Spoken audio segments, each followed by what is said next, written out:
शास्त्रों के अनुसार सूर्यदेव एवं देवी छाया के पुत्र शनिदेव को क्रूर ग्रह की संज्ञा दी गई है। शनिदेव को न्याय का देवता कहा जाता है। इसके साथ ही उन्हें कर्म फल दाता भी कहते हैं। पुराणों और शास्त्रों में भगवान शिव को शनिदेव का गुरु बताया गया है और सभी को ये पता है कि शनिदेव महादेव के बहुत बड़े भक्त हैं और सभी को ये भी लगता है कि उन्हें कर्म फल दाता की उपाधि भी महादेव ने ही दी थी। लेकिन बहुत कम लोग ये बात जानते हैं कि शनिदेव को कर्म फल दाता बनाने का विचार भगवान विष्णु को आया था और शनिदेव भगवान कृष्ण के भक्त भी हैं। तो ऐसा क्या हुआ कि शनिदेव ने श्री कृष्ण पे अपनी वक्र दृष्टि डाली और उसके उपरांत श्री कृष्ण को क्या हुआ? आइए, इस कथा का आरंभ होता है श्री कृष्ण के जन्म से। दरअसल श्री कृष्ण के जन्म पर सभी देवी देवता उनका दर्शन करने के लिए गोकुल पहुँचे थे और उनके दर्शन किए थे। इस दौरान शनिदेव भी गोकुल पहुँचे, लेकिन भगवान श्री कृष्ण ने उन्हें गोकुल के द्वार पर ही रोक दिया। उन्हें दर्शन की आज्ञा नहीं मिली। लेकिन ऐसा क्यों हुआ कि उन्हें गोकुल आने नहीं दिया गया?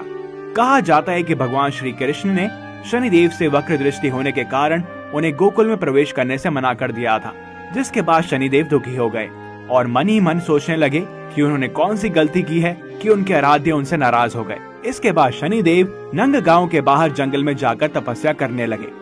शनिदेव की तपस्या से प्रसन्न होकर भगवान श्री कृष्ण कोयल का रूप धारण कर शनिदेव के पास पहुँचे और उन्हें दर्शन दिए।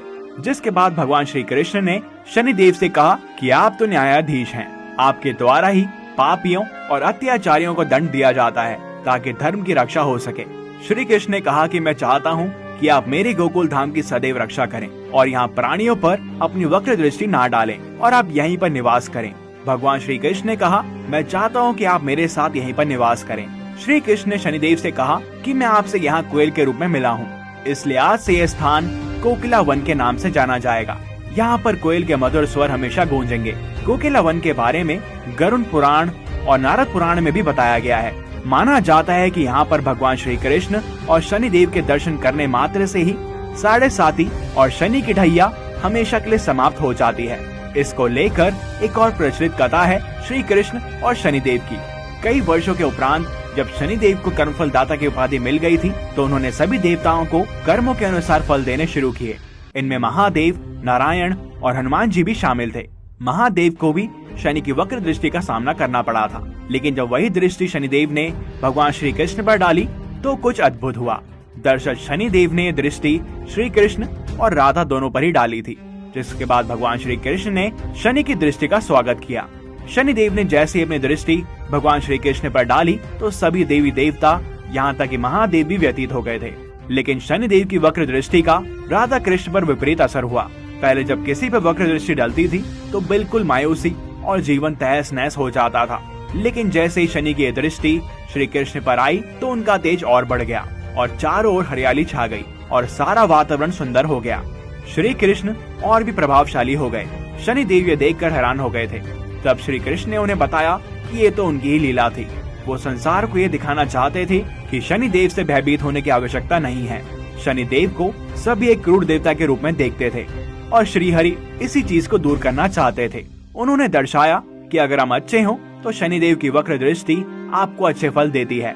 शनि क्रूर नहीं है, बल्कि जिसके भी कर्म क्रूर होंगे उनके लिए वो क्रूर हैं, बाकियों के लिए तो वो संबंधी हैं। एक बार फिर से श्री कृष्ण ने अपनी लीला से संसार को दर्शाया कि कैसे कर्म और धर्म का पालन कर आप इस संसार में वृद्धि पा सकते हैं। यहाँ तक कि क्रूर कहलाए जाने वाले शनिदेव भी आपको दंडित नहीं करेंगे। इसलिए जिसकी भी शनि साढ़े साथी या महादशा या शनि की ढैया चल रही हो तो वो श्री कृष्ण की सच्ची श्रद्धा से पूजा करे। निश्चित तौर पर कुछ समाधान मिलेगा और अपने कर्मों को भी ठीक रखें, क्योंकि शनि की दृष्टि अच्छे कर्म होने पर रंग को भी राजा बना देती है और बुरे कर्म होने पर अच्छे खासे राजाओं को भी तबाह कर देती है। इसलिए अभिमान और द्वेष से दूर रहें और प्रभु की लीला का आनंद लें। शनिदेव की वक्र दृष्टि से श्री कृष्ण के अलावा अगर कोई बच पाया है तो वो है हनुमान जी। जब शनिदेव की दृष्टि बजरंग बली पर पड़ी तो वो श्री राम की पूजा में लीन थे और जब शनिदेव वहाँ पर आए और उन्होंने कहा कि हनुमान जी, मैं आपके सर पर बैठने वाला हूँ क्योंकि आपकी साढ़े साती आरंभ हो रही है, तो हनुमान जी ने कहा कि मैं आपको कैसे रोक सकता हूँ, और उन्होंने बोला कि आप मेरे सर पर विराजमान हो जाइए। और हनुमान जी ने शनिदेव को सर पर बिठा लिया, एक पर्वत को उठाकर अपने सर पर लाद लिया और इसके नीचे शनिदेव दबने लगे। जिसके उपरांत हनुमान जी ने दूसरा पर्वत और फिर तीसरा पर्वत भी लाद लिया। जिसके बाद शनिदेव दर्द में दब गए और उन्होंने हनुमान जी से विनती की कि इन पहाड़ों को उतार लीजिए, मैं कभी भी आपको परेशान नहीं करूंगा।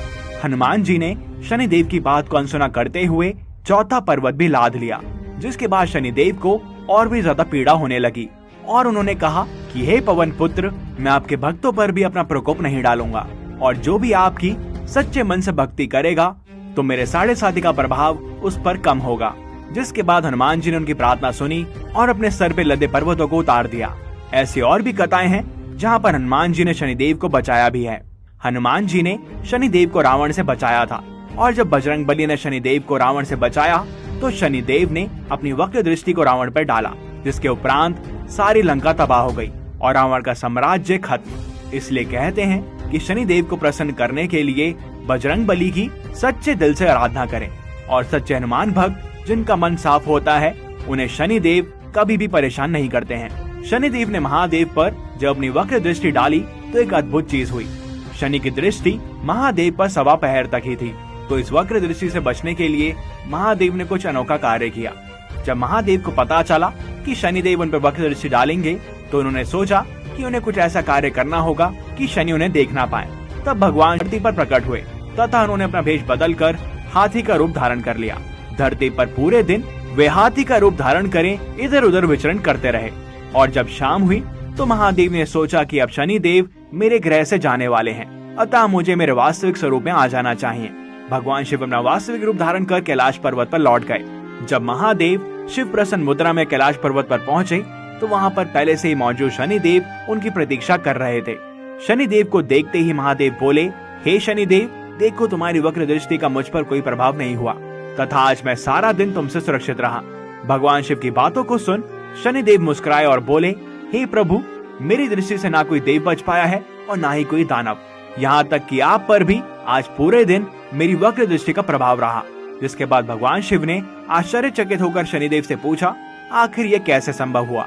इस पर शनिदेव शिव से बोले, प्रभु, मेरी दृष्टि के कारण ही आपको आज सारा दिन देव योनि से पशु योनि में जाना पड़ा और इस प्रकार आप मेरी वक्र दृष्टि के पात्र बने। तो जब रावण जैसा ज्ञानी और यहाँ तक कि खुद महादेव शनिदेव की दृष्टि से नहीं बच पाए तो हम मनुष्य कैसे बचेंगे। सभी को अपने कर्मों का हिसाब देना पड़ता है और उसी का फल हमें अपने इसी जीवन में मिल जाएगा। मृत्यु के उपरांत भी कर्मों का फल मिलता है जो कि शनि के भाई यम देते हैं। तभी कहा जाता है कि अगर शनि को प्रसन्न करना है तो अपने कर्म अच्छे रखें। निश्चित तौर पे आपको उनका अच्छा फल आज नहीं तो कल जरूर मिलेगा।